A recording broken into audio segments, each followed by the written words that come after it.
y a eu beaucoup d'émotions quand je suis arrivé. Parce que c'est là que je me suis dit, je vais avoir un toit. T'es arrivé là, tu m'as fait... Ah oui, j'ai un bureau. J'ai même un bureau. Je suis restée interloquée de... Bah oui, pour y travailler.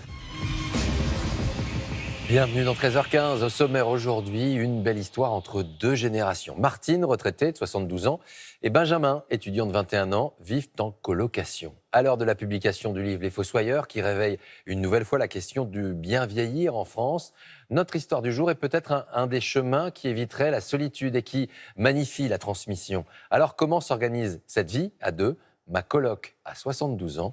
Reportage Florence Selleux, Frédéric Poussin, Smaïn Morgan Belladj. Ici, c'est chez Martine, depuis 40 ans. Et depuis 1 an et demi, c'est aussi chez Benjamin, un étudiant de 21 ans. Martine, 72 ans, s'est retrouvée seule après le départ de son mari Francis en maison de retraite. Alors, elle a eu l'idée de faire une colocation avec un jeune. Un vrai jeune, qui sort en boîte. Bonjour Martine. Salut Benjamin. Tu fais quoi là? Je vais faire une machine. Ah d'accord. Donc, T'es en forme? ouais, ça va. T'es rentré à quelle heure? Vers 4 heures et quelques. D'accord.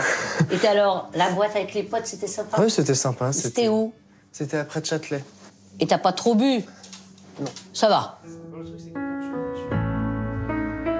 Martine et Benjamin forment ce que l'on appelle une cohabitation intergénérationnelle. Ils ont 50 ans d'écart, mais beaucoup plus de choses qu'ils n'y paraissent en commun. Je m'appelle Benjamin, j'ai 21 ans et avant de rencontrer Martine, j'étais étudiant et j'avais pas un logement fixe. J'avais des amis qui me logeaient, des appartements qu'on me prêtait. Je déménageais à peu près tous les 2-3 mois. Il n'y avait pas que Martine à souffrir de solitude. Si je me suis retrouvé seul sur Paris, c'est parce que ma famille a déménagé en province. Ma maman pouvait me donner à peu près 150 € par mois pour m'aider. Moi, ça a été ma pire année de ma vie. J'avais beaucoup peur de l'avenir, je ne sais pas ce que j'allais devenir.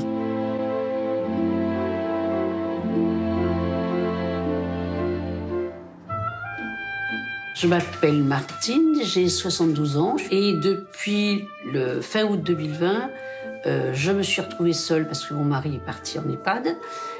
Je ne voulais pas quitter ma maison. Je pensais à l'idée d'accueillir un jeune étudiant en colocation et je m'étais renseignée pour différentes associations et sur ce soir, je reçois un message d'une amie qui cherchait un logement pour un jeune qui était dans la panade.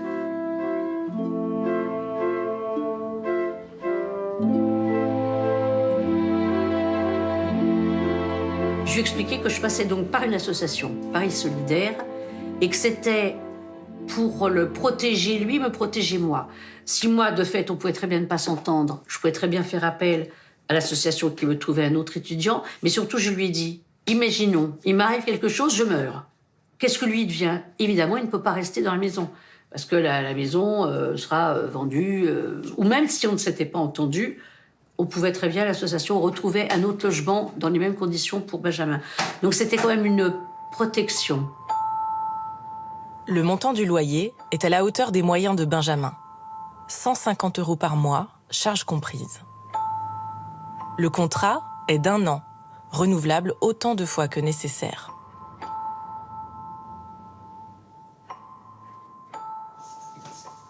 Allez, on va monter dans tes appartements. C'est allumé. Tu prends pas l'ascenseur de Francis Martine a fait aménager dans ses combles un petit studio.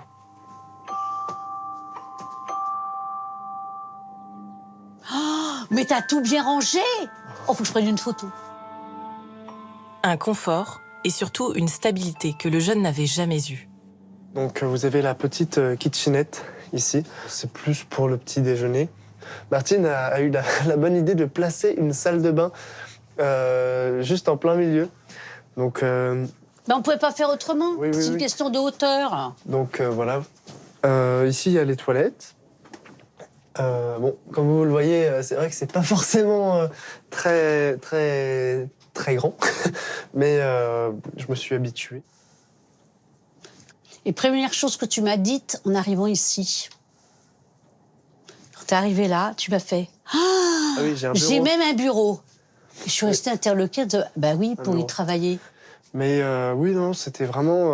Il y a eu beaucoup d'émotions quand je suis arrivé. Parce que c'est là que je me suis dit, je vais avoir un toit où je serai bien installé. Là, c'est chez moi, mais j'ai eu du mal à accepter que ça soit chez moi.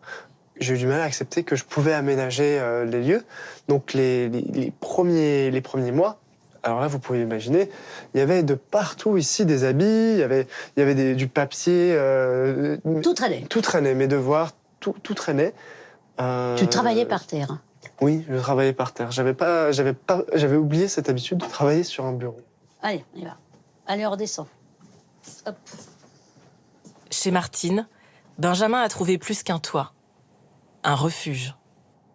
Ah ben voilà, visite de la chambre. Minette y est. Benjamin, de temps en temps, le soir, quand ça va pas, il s'assied sur la chaise là. Généralement, c'est quand ça va pas bien qu'il atterrit là. Et il me dit, voilà, je viens d'avoir un tel ou un tel au téléphone et que ça lui pose problème. C'est rarement pour partager des choses drôles. Oui. Non, c'est des choses qui peuvent parfois poser problème.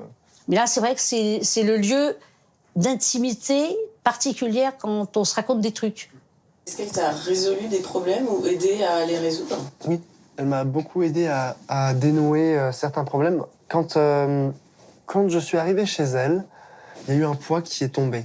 J'avais vous savez, les grosses boules que les prisonniers ont dans les Dalton, par exemple. Les boulets. Ça s'appelle la boulet. Les boulets, voilà. Et j'arrive et elle me montre ce studio. Et c'est vrai que cette boule part, elle s'envole. Et je me retrouve avec des soucis que j'avais enfouis depuis un long moment au fond de moi, qui ressortent petit à petit. Et je ne savais pas comment arrêter cette vague qui fait que maintenant ça allait mieux niveau logement, mais je vivais beaucoup dans le passé. On avait un père qui nous manipulait, qui pouvait nous battre parfois. Martine m'a dit à des moments, non, c'est pas possible, il faut que tu prennes soin de toi, que tu te construises, que tu prennes en main ta vie et que tu sois égoïste. Et je n'avais pas forcément quelqu'un avec qui discuter. Et Martine est arrivée tel un ange. Sous mes ailes. Mais tu t'angoisses encore toujours pour tes cours, pour les contrôles de la semaine prochaine. Bah oui, non mais c'est bien, c'est que tu le dis. Pourquoi tu t'angoisses et pourquoi ça va pas. Martine a toujours pour Benjamin une oreille attentive et une parole encourageante. T'as vu? Et puis, Tiens, ma grande. elle a une bonne cave. Surtout, t'as peut-être pas aimé me la mettre par terre. Eh ben voilà. Benjamin. Je viens un petit four. C'est devenu un rituel. L'apéritif du vendredi soir, en attendant la série télé de Martine. Oh non. Je suis embêtée, là. Mais, t'as me dire, t'as eu du mal à t'adapter à moi au départ. Blagues, ouais. Tu savais pas si je blaguais ou si c'était sérieux. Oui, c'est ça. Et tu pensais pas Oh, je qu'à vais mon le âge, garder, on pouvait celui-là. blaguer. Je vais le garder. Tu sais, moi, sur le coup, elle pensait me sortir de... Et maintenant, tu te permets des blagues avec moi. Oui. Que tu te permettais pas au départ. Bon, bah, ça y est, Pépère, là. Qu'est-ce qu'il y a ce soir à la télé, Martine? C'est Capitaine Marlowe. Ben oui.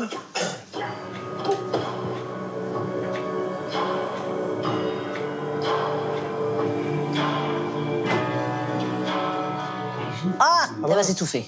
Elle s'est fait empoisonner. Elle s'est fait empoisonner. Mais non, elle fait de l'asthme, arrête. La mère supérieure, elle est pas nette. Je pense qu'elle est pas nette. Je pense que c'est elle. Oh là là. Oh, les bonnes sœurs. Ah. Tu sais, je me serais jamais cru m'extasier devant une série de petits jeunes de 70 ans. C'est vous qui avez fait tomber Benjamin dans Capitaine Marlowe? Oui. Et c'est vrai qu'on ne regarde pas Capitaine Marlowe sans parler. Quand Benjamin n'était pas là, vous faisiez comment? Vous parliez toute seule devant la télé? Je Je crois que des fois, je parle toute seule, ouais. Bah, je trouve que c'est le vendredi soir, c'est ce qu'il y a de convivial, c'est le fait que j'arrive, j'ai passé une semaine quand même assez fatigante. Je vais avoir un week-end assez intense. Le vendredi soir, c'est Pause. la pause. C'est agréable parce que il y a un aspect familial quand je me pose avec Martine comme ça. Oh, regarde le papier peint. Non mais, regarde le papier peint. Non mais, comment on peut avoir un papier peint pareil? Comment tu veux dormir dans une piole pareille avec le papier peint? Ah non, moi je veux sentir. Tu peux pas dormir là-dedans.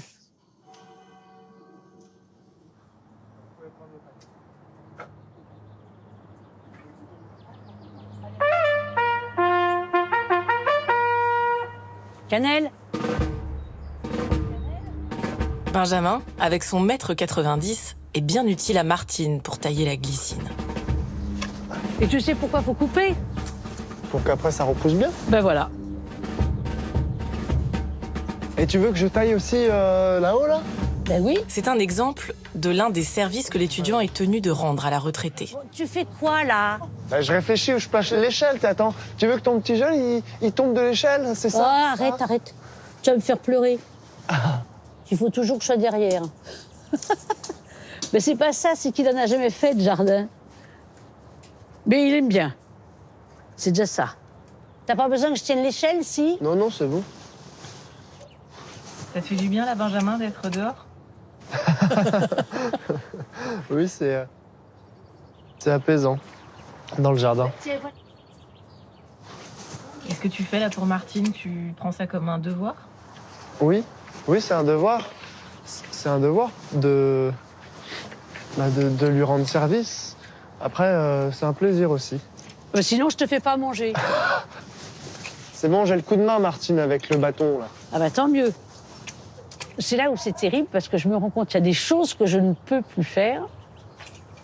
J'avais besoin de personne pour grimper sur mon échelle ou quoi que ce soit. Maintenant, quand même, je fais attention. Il faudrait pas que tu tombes, hein. Ça vous fait peur, la perte d'autonomie?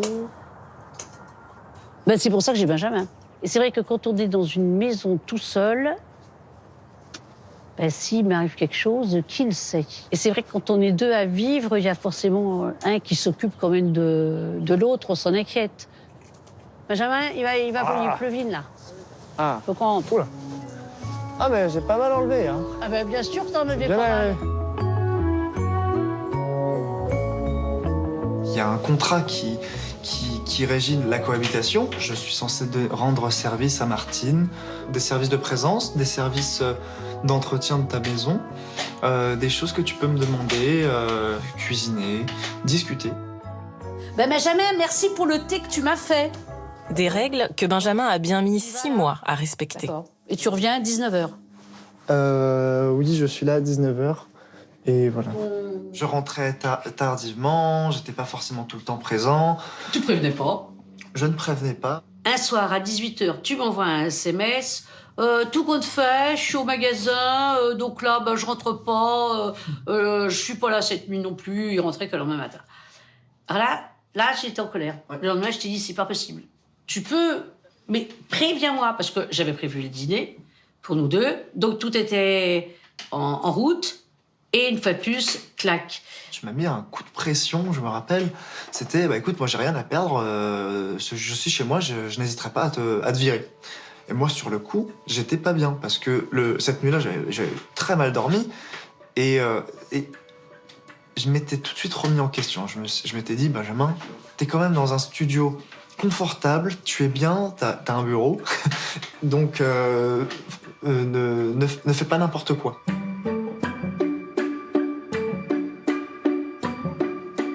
Maintenant, Benjamin apprécie tellement Martine À tout à l'heure, Martine. que ces règles ne sont plus une contrainte.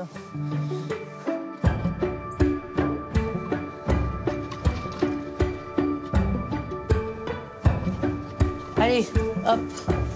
Martine a de l'expérience avec les jeunes. Elle a élevé 2 fils. Aujourd'hui, elle n'en a plus qu'un. Le frère de Thierry est décédé il y a quelques années. Thierry passe assez souvent chez sa mère, Impec. surtout quand elle a besoin de ses talents de bricoleur. Superbe. Super chouette. Merci Thierry. Peut-être elle vous appelle que quand elle a besoin de vous, quoi, pour faire des travaux. Là. Ah non, mais je passe pas non plus que pour les travaux. Hein. Okay. Je passe la voir quand même régulièrement. Mais sinon, non. Moins qu'avant, Thierry. Moins qu'avant, ça c'est vrai. Mais après, j'ai plus forcément le temps non plus. Après, effectivement, Benjamin soit, ça me rassure. Parce que ça évite qu'elle soit toute seule le soir, qu'elle soit seule dans le grand pavillon, toutes les nuits, toute seule. Je me dis, au moins, s'il y a quoi que ce soit, il va me rappeler. Ça peut être n'importe quoi. Hein. Ça peut être un malaise que tu fasses ou autre chose. Hein. Vous êtes posé quoi comme question au début? Est-ce que ça va bien passer, un jeune avec une personne âgée? Est-ce que ça va bien se faire? Est-ce qu'il va pas se faire avoir? Est-ce que lui ne va pas en profiter un petit peu de la faiblesse d'une personne âgée T'es gonflé de m'appeler personne âgée quand même. Hein. Ouais, personne âgée, excuse-moi. Dis-moi personne senior, ça me fera Senior, voilà, on va dire senior. Oui, mais s'il n'avait pas été là, je crois, moi je me dis... Là, t'aurais pris un coup de vieux, peut-être. Ouais. Et alors, comment vous le considérez comme le colocataire de votre mère, comme... Ouais, mais c'est ça, en fait, c'est un colocataire, c'est un aidant de ma mère, en gros. Tu t'es dit que j'avais un deuxième fils? Non, déjà, je me suis jamais dit que t'avais un deuxième fils. Non, parce qu'on me l'a dit, j'ai dit, même pas la peine. Comme un petit-fils non plus. Moi, je considère pas que c'est un petit-fils que t'as. C'est un colocataire. Pour moi, c'est un colocataire. Ça passe pas. Non, ça passe pas. Ça passe pas. C'est pas, pour moi, il a pas pris la place d'un petit-fils. Mais c'est-à-dire que lui, il m'a dit que j'étais sa nouvelle grand-mère. Ouais. C'est venu comme ça, en fait. Peut-être, mais... ouais. Parce qu'il a pu ses grands-mères. Oui, mais c'est normal. Il faut que je trouve un synonyme de petit-fils. C'est le mot petit-fils. Faut que je trouve autre chose. Ouais, faut un autre terme. La vie de Martine n'a pas été très drôle ces dernières années. Mon mari a une maladie de Parkinson qui est traitée depuis 16 ans. Ça s'est beaucoup décompensé parce qu'on avait notre deuxième fils qui avait des problèmes de santé et qui est décédé brutalement. Ça l'a énormément perturbé et c'était plus possible de le garder à la maison. Il était devenu dangereux pour lui, pour son entourage. Il allait dans tous les sens. Il s'est retrouvé hospitalisé et là, on s'est dit, de fait, c'était devenu une situation très, très compliquée. Il fallait trouver un établissement qui puisse vraiment le prendre en charge par rapport à sa maladie. Martine rend visite à Francis 2 fois par semaine.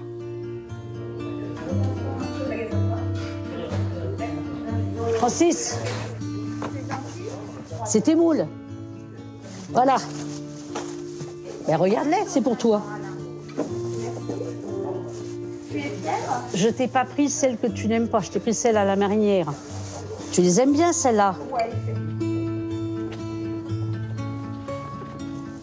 Oui. Eh ben. Là, je fais quoi? Quand? Ce soir, je vais manger avec Benjamin. Hop, voilà. Oui, si, il y a la bière, bien sûr que si. Pas de bière. Tiens. Tu vois, il pleut un peu, mais ça fait rien, ça te fait prendre l'air. T'aimes bien prendre l'air?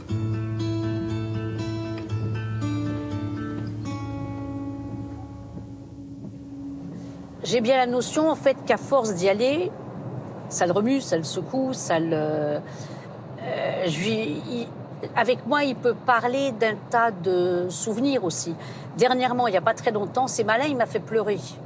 Parce qu'il était là, je dis, à quoi tu penses? Il réfléchissait, il fait, je pense à nous deux. Oui, je pense à ce qu'on est devenus tous les deux. Et on sentait qu'il avait une grande tristesse, parce que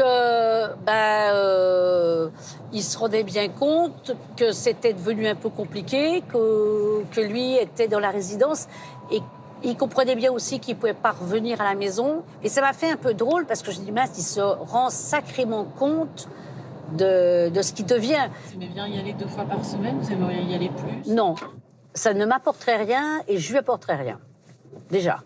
Et puis surtout, c'est qu'il faut que j'ai ma vie à moi. Parce que maintenant, il faut que je construise ma vie à moi sans Francis. Votre vie toute seule? Avec Benjamin. C'est malin, vous me faites pleurer.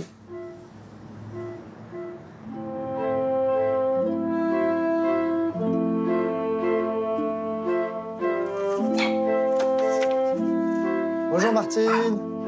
Salut Benjamin. Ça va toi? Donc t'es fatigué? T'as vu Francis? Ouais. Non, ça va. T'es pas Francis, qui était pas trop mal. Et qu'est-ce qu'il m'a raconté après? Si. Alors je lui dis, il m'a dit, mais pourquoi il y a Benjamin? Il me dit, tu sais t'occuper de toi toute seule. Je dis oui. Oui, mais enfin, c'est mieux qu'il y ait Benjamin. C'est quand même plus facile. Je suis pas toute seule dans ma maison. Plus l'aspect psychologique, il comprendrait pas le fait que si c'était toute Oui, il a seule, toujours su que je me débrouillais toute seule. moral, il serait. Oui, non, mais pour lui, je me débrouillais toute seule. Où était le problème, toi? Bon, tu sais que c'est toi qui fais à manger ce soir, hein? Ah non. Ah ben si. J'ai préparé, c'est toi qui officie ce soir. T'as préparé? Oui, je t'ai préparé les ingrédients. Allez, faut que tu t'y mettes, là. Attention, on va jamais manger. Mais c'est pas une blague. Tu les coupes en lanières. Oui. En julienne, comme tu veux. Il n'y a pas de citron. Si tu veux, il y a du On va citron. mettre des clémentines. Mais tu te débrouilles, tu fais ce que tu veux. Ah, tiens, le couvercle. On n'a jamais mis de fromage dedans, je crois. Du fromage? Oui. Vous aimez bien le faire cuisiner, Martine? Il faut bien qu'il apprenne. Le jour où il va partir de la maison, il faudra bien qu'il sache quand même se nourrir tout seul. C'est-à-dire que lui ne mangeait que des pâtes, des montagnes de pâtes et de riz. Mais en réalité, c'est plus Martine qui cuisine ou... Vous dites ça parce que je m'y prends mal, c'est ça, hein? C'est vrai que tu me disais, Martine, que quand j'étais là, tu pouvais recuisiner. Pour qui tu voulais que je cuisine? Pour moi toute seule? Et tu mets que ça dedans, tu mets d'autres choses, hein? Je mets un peu d'huile. T'as salé, t'as poivré? Parce que là, t'as rien dans tes papillotes. Mais pourquoi tu veux t'asseoir? Je m'assois. Oui. Je suis à la bonne taille. Toi, t'es à la bonne taille debout. Pas la peine d'insister sur mon format. Et en fait, vous dînez ensemble tous les combien de temps? Tous les soirs? Tous les soirs, généralement. Mais avant, je mangeais en haut. Mais petit à petit, on a fini par se retrouver. Maintenant, ça ne deviendrait pas l'idée de manger là-haut tout seul, moi non plus. Bien sûr, ça reste sur le papier une cohabitation, mais derrière, il y a tout l'aspect convivial, famille qui est rentré dans cette maison. Allez. Hop là. Alors, Ça a l'air bon. j'espère. Ah, ça fait comme toi quand tu le fais. Shit. Voilà. Tchoup. Naomi, tiens. Oh bah, Canal, elle sait plus où donner de la tête, elle en a deux. Elle en a deux.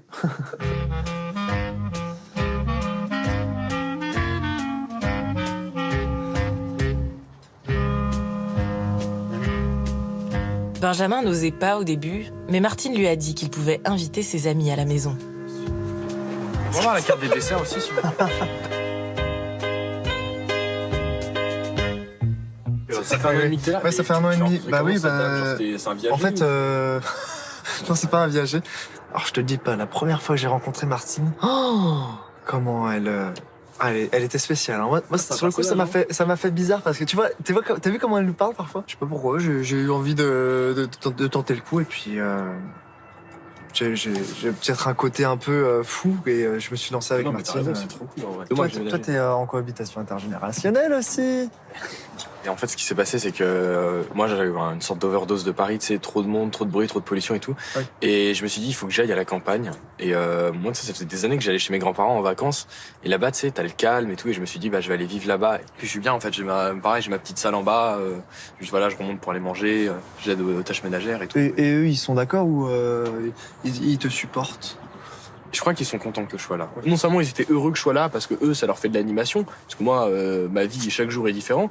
Mais en même temps, du coup, moi, ça m'apporte aussi quelque chose parce que au contraire, moi, je récupère aussi le côté où eux, ils sont beaucoup plus posés, beaucoup plus routine. C'est assez agréable en fait, tu vois. Ah ouais. J'ai découvert presque une autre manière de vivre en fait, par rapport à quand je vivais chez mes parents. Il fallait courir pour choper le RER le matin. Je suis d'accord avec toi que la vie s'écoule plus lentement avec les personnes en retraite. Mais t'as pas peur que ça devienne trop une routine? Parce que là, tu décris tous les jours la même chose, en fait. Ouais, mais quelque part. T'as pas peur de t'enlacer? Et en fait, quelque part, c'est rassurant, je trouve. Tu vas voir, un jour, tu vas y être aussi. Un jour, tu vas t'occuper de petits vieux, tu verras, c'est des petits sucres. Je pense vraiment pas. C'est un mode de vie que je comprends. J'essaye, hein, mais je sais pas. Je suis pas aussi empathique que toi. Ah, tu vois, j'aime bien aller voir les grands-parents, tu vois. Une fois par an, tu vas leur rendre visite pendant 2-3 semaines. Tu renoues les liens, mais sinon, rester toute l'année avec des personnes âgées, je sais pas, je peux pas. C'est un train de vie que j'arriverai pas à suivre. Mais t'as pas peur justement de perdre Ah, ma jeunesse. Ouais, tu me parlais d'une fille avec qui ça se passait bien, l'autre jour, si jamais tu te mets en couple. Ah, on en discutait hier avec Martine, et je lui disais que pour le moment, je vis au jour le jour, et au jour le jour, je préfère être avec Martine. Pour l'instant. Tu vois, ouais, voilà, on est soudés. À un moment donné, il va falloir faire un choix. Oui, parce c'est que vrai. Ta copine va forcément te poser un ultimatum. Soit tu viens avec moi, soit tu viens avec elle.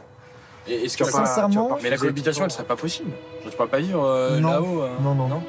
Non, je garde mes petits vieux pour moi. Oh, je le partage peut-être avec toi, si tu veux. S'il change d'avis.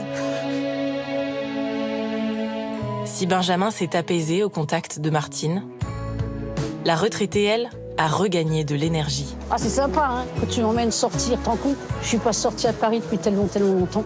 Ah, puis attends, aller au Grand Rex, ça c'est quelque chose. Ah là, tu m'emmènes dans une sortie pas possible. Regarde un peu, il va peut-être avoir la queue, hein, là. Mais me perds pas, hein. Moi je sais plus me diriger dans Paris maintenant. Ça doit pas être facile. Benjamin l'emmène de temps en temps au restaurant, au cinéma ou au spectacle, comme ce soir. Ouais.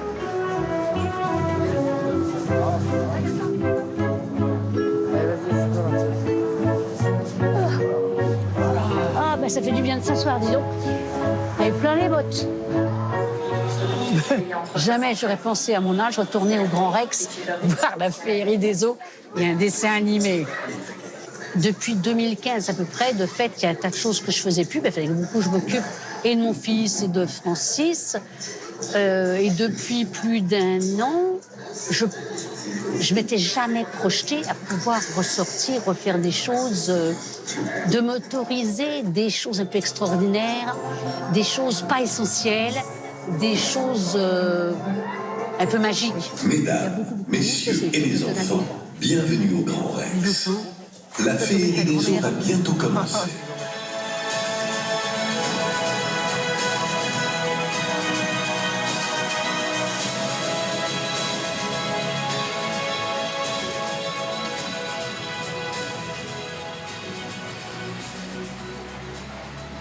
Je regrette vraiment pas. Il est apparu un truc dans le genre. Ah, c'est très beau. Allez, bonsoir. Allons-y. Je suis la preuve. La jeunesse, maintenant, ils sont plus assez. Vous avez vu? Combien de temps vous voyez vivre ensemble là? Je ne me verrai plus vivre toute seule maintenant chez moi. Quand il m'a dit l'autre fois, très bien, je vais partir, je dis, c'est malin, il faut que j'aille chercher quelqu'un d'autre, un autre jeune. Il faudrait tout recommencer. Quand je vois ce grand gamin que j'ai récupéré l'année dernière, et je vois 1 an après ce qu'il est devenu, ce qu'il devient, ce qu'il va devenir, et pour moi, c'est une très, très grande satisfaction parce que je me dis, on sert encore à quelque chose, même avec nos années, et on continue à construire, et on continue à aller de l'avant. Si pas dans 3 ans, c'est très bien. Pour moi, ça sera fabuleux parce que je me dis, il aura construit sa vie. Hey, tu rigoleras moins dans 3 ans quand je te dirai ah bah j'ai un master. Bon, pourquoi pas. Tu feras peut-être partie des meubles. Comment vous l'aimez, Benjamin?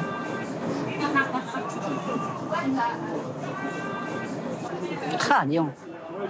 Il y a des trucs spontanément que je dirais, mais que c'est compliqué à dire. Ça perturberait mon entourage. Mais que j'avais quelqu'un qui m'a dit « Ah, c'est votre 2e fils », parce que j'ai perdu un fils. J'ai dit, non, on ne peut pas remplacer un fils qu'on a pu, puis c'est pas du tout ça, et on ne peut pas remplacer les gens qui sont partis. Mais c'est vrai que tu fais partie un peu de ma famille, malgré tout ce qui peut être dit. Tu fais partie de ma vie, dirons-nous.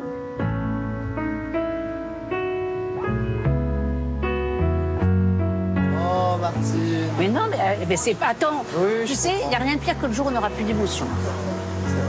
Allez, cette soirée, hein. Bonne soirée.